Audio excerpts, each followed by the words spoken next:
ఎకరానికి రేవంత్ రెడ్డి ప్రభుత్వం ఒక్కొక్క రైతుకు బాకి ఉన్నది 17,500 రూపాయలు. ఇవాళ ఏందో పెద్ద మేలు చేసినట్టు 15,000 ఇస్తా అని చెప్పినోడు ఇప్పుడు నేను 12,000 ఇస్తా అని చెప్పి మోసం చేస్తాడు. మరి దాన్ని ఆమోదిద్దామా? 15,000 కాదు 12,000 సరిపోతుందా? 15,000 ఇస్తానని చెప్పి ఓట్లు వేయించుకున్నాడు 12,000 చేస్తే మోసం కాదా? చీటింగ్ కేసు పెట్టద్దా? ఇప్పుడు నరేంద్ర అన్ననేమో జైలుకు పోయా 40 రోజులు. కానీ ఒకటి యాద పెట్టుకోండి, నరేంద్ర అన్ననేమో జైలుకు పోయింది రైతుల కోసం, రైతుల భూములు కాపాడేందుకు కోసం, గిరిజన బిడ్డల కోసం, దళిత బిడ్డల కోసం, బీసీ బిడ్డల కోసం, మీ భూముల కోసం. రేవంత్ రెడ్డి లెక్క 50 లక్షల రూపాయలు ఎమ్మెల్యేలను కొనతందుకు పోయి దొరికిపోయి దొంగ పని చేసి జైలు కోలే పట్నం నరేందర్ రెడ్డి. అందుకే నేను చెప్తున్నా, రేవంత్ రెడ్డి నీకు దమ్ముంటే, నీకు నిజంగానే సత్తా ఉంటే, నేను చెప్పిన మాటలు నిజం కాదు అని నువ్వు అనుకుంటే రాజీనామా చేసి కొడంగల్కు రా.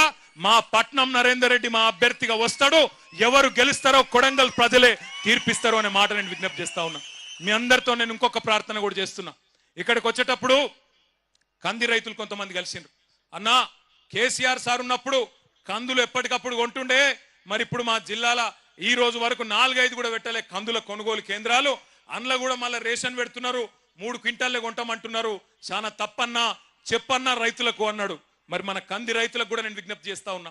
అద్భుతమైన కంది పండించే రైతులు మన కొడంగల్లో, మన పరిగిలో, మన వికారాబాద్లో, మన తాండూరులో, ఈ ప్రాంతంలో నారాయణపేటలో చాలా మంది ఉన్నారు.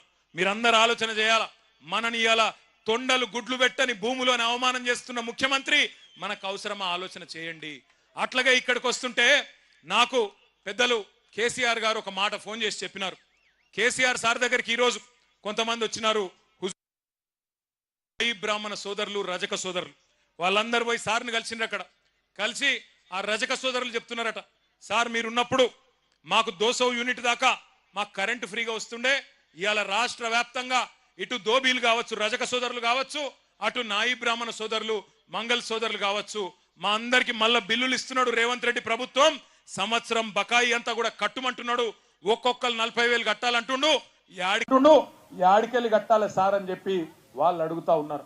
ఉత్తమ్ కుమార్ రెడ్డి గారు మంత్రి, ఆయన సొంత నియోజకవర్గం నుంచి ఇవాళ రజక సోదరులు వచ్చి మన నాయకుడు కేసీఆర్ గారితో మొరబెట్టుకుంటా ఉన్నారు.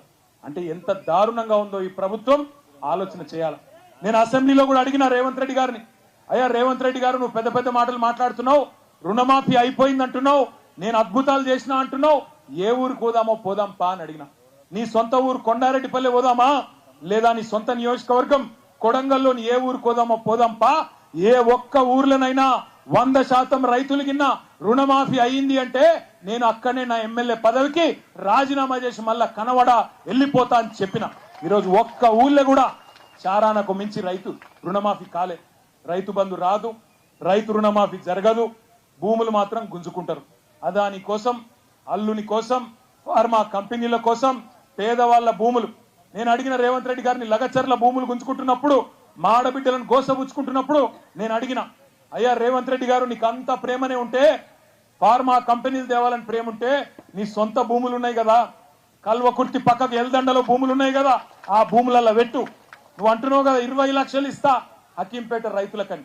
20 లక్షలు కాదు, మీదికెళ్ళి ఒక 5 లక్షలు మేము మా పార్టీ నుంచి ఇస్తాం, 25 లక్షలు నువ్వు తీసుకో, నీ భూములలో ఫార్మా కంపెనీలు పెట్టు అని చెప్పి మేము అడిగినాం. కానీ కుని లేదు, కని లేదు. ఇవాళ అదాని కోసం, అనుముల అన్నదమ్ముల కోసం ఇష్టం వచ్చినట్టు కొడంగల్ను వాడుకుంటా, ఇక్కడ ఆడుకుంటా అంటే ఇది నీ అయ్య జాగీరు కాదు, నీ తాత జాగీరు కాదు. విశేషాలు. నమస్తే.